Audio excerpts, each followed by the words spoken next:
Hey guys, welcome back to Alan's Cards. I've been watching a lot of great videos this week and over the last week on year-end recaps and top X number of cards in people's collections. Channels like Shoebox Legends, Shane, Alex at Bowman 53, Orlando Collector's Dream, Dead Guy Cardboard, Stuke's Curiosities, Baseball Collector, Mike. So I thought I'd share something similar. Today I was going to share my 22 favorite pickups from 2022. So for me, 2022 wasn't only about new pickups, but also about changes to the collection, including some key upgrades for my favorite cards. So starting out, I've got 3 cards up now that were upgrades for me. The 34 Gaudy Lou Gehrig number 37, which I've shown before.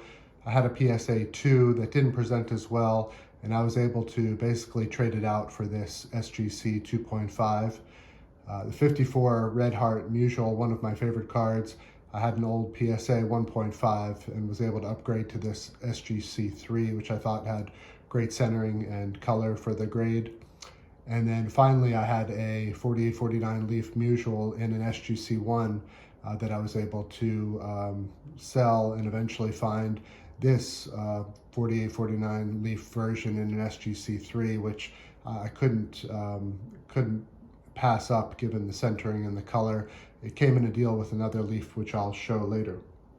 And 2 more true upgrades that I wanted to share. One is the 33 DeLong Jimmy Foxx. I had this in a PSA 1.5, and I showed it in a video that I had done on my Jimmy Foxx collection. And I was able to find this PSA 3.5. Again, I couldn't pass this one up. This one is probably my favorite Jimmy Foxx card. And this one had great centering and corners, just a small wrinkle brings it down. But again, one of my favorite Foxes, and he being one of my favorite players, I couldn't let it go. And finally, Hornsby 33 Gaudy in the fielding pose, number 119. I had this previously in a PSA 1.5. It was actually one of my very first Gaudis that I had ever purchased, and I was able to upgrade to this SGC 2.5 for not a huge price differential. Again, I'll always take the opportunity to trade out a PSA for an SGC if the card presents more nicely and I can get it for cheaper. It's to me a no-brainer. This next card is a card that I had in a PSA 1.5, so I won't necessarily call it an upgrade. But I'll try to share in split screen the copy of the card that I had previously, which was a PSA 1.5 with quite poor color, just as many wrinkles as this one, and off-center left to right dramatically. So I was able, again, to basically swap that card for this card in an SGC 1.5. You can see the wrinkles in the upper left, but great centering, color, especially compared to the other version, and it was basically a neutral swap from a cost perspective. And so being able to upgrade this card, one of my favorite Maze cards, was again an easy decision. And finally, 2 cards that to me are upgrades in eye appeal and quality, but actually downgrades from a grade perspective. I had both these cards for quite a while in my collection, both the 49 Page and the 41 DiMaggio in SGC 3s, but the centering was much worse. The Page was off in both directions, and the DiMaggio had more visible surface damage and creases.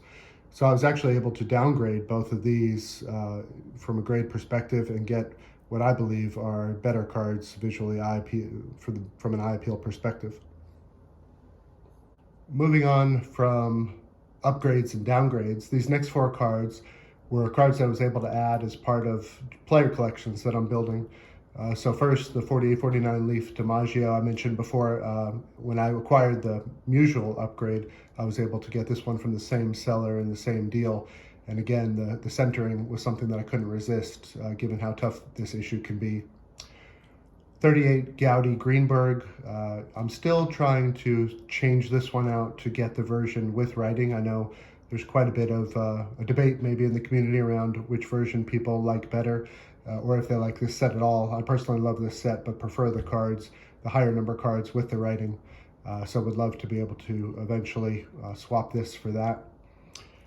52 Redman Maze. I'd shown quite a few of my Maze collection as I'm building 51 to 57 in a prior video. This is one of the 2 cards I picked up at this year's National. So definitely something I wanted to add to the collection, and was able to find this copy there. And then finally, a little bit of an oddity. I don't typically buy rare cards or oddball cards necessarily, but if it's playing days and it's something that's appealing to me, I'll definitely try to add that into the collection for players that I go for. And so this 1946 Propagandist Feller was one that came available in this PSA 1. Pop count perspective, PSA has only graded 17 of these. It's a fairly thin issue and a great set. It's got Ted Williams, very early Stan Musial. I won't get into the rookie card debate, but a 1946 Stan Musial, and a slew of players that had been retired by the time this set came out as well. Next, I've got 3 more Foxx cards. The 32 Caramel I did show in that Foxx video I mentioned earlier, but was thrilled to add this. This is my only 32 Caramel in the collection as of right now, as some of the others are a little bit harder to come by, and pricing has gone quite extreme. 33 Buttercream. This is a new one for me over the last few months. This Buttercream issue, one of the great sets in 1933, and 33 being a great year for cards with the Orbit, DeLong, Gowdy, this issue, so many great sets that year. This one in particular was a 30 card set, although the Ruth is near impossible to find. And on the back is actually a contest where, for hitters at least, you could submit how many home runs you thought the player would have by either September or October, and enter to win a contest. So I think the reason for these being so kind of hard to find or rare, quote unquote, is partially because of the contest aspect of it. For this card, the Foxx in particular, across SGC and PSA, it looks like there are only about 28 graded. And then finally, the 37 O-Pee-Chee. This is a 40 card set, and it's quite similar to the 34 batter ups, where you could pop out the player and stand up the card and have it stand alone. This is another great set, and if you're talking about early hard to find player issues, this one has the early Joe DiMaggio. Next 3 cards I actually picked up from the same seller, Brian B. Roth 6 at Card Soup. I'm always on the hunt for certain cards and certain players that I think are kind of iconic to the hobby, and always checking out what Brian has for sale. When he listed these 3 cards, I talked to him about them and was able to get them from him, always looking to make a fair deal.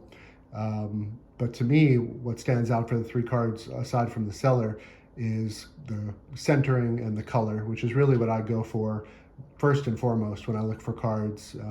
They can have 4 rounded corners, slight creases, wrinkles, depending on placement. But for the most part, I'm looking for centering and color as best as I can. So the 54 Red Heart mantle, I'm not a huge mantle collector. I only have a few in my collection, but being able to pick this one up was really incredible. The 33 Gowdy Ott, number 127 in this case, with his infamous mug, and the 54 Johnston Cookies, which I've shown before, Hank Aaron, as I've been building the 54 to 57 Aaron run, like the Maze run. This was a great addition to the collection, and thank you to Brian for them. So this is cards number 19 through 21 of my 22 card countdown. And similar to how I started the video, these are somewhat of an upgrade downgrade situation. And I'll try to show the cards that I moved in order to acquire these in split screen as well.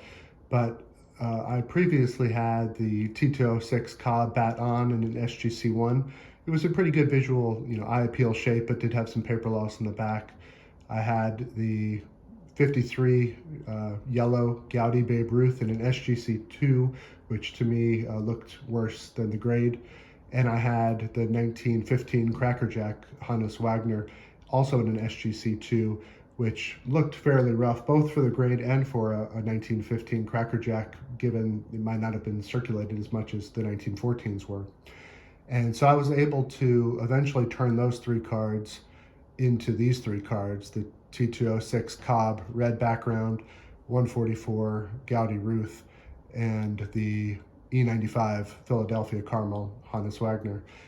To me, the eye appeal of the three of these, the images are much preferred. I do realize that the Bat on Cobb and the Crackerjack Wagner may be more rare, could be more desirable, and these could be considered more common, including the Ruth versus the Yellow Ruth. But these are the cards that I wanted for these players, and the eye appeal to me on all three exceeds, or far exceeds, the eye appeal of the three that I had to kind of depart with to get these.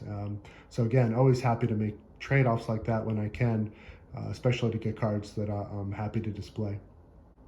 And my final pickup for 2022 is this 1921 W514 Shoeless Joe Jackson.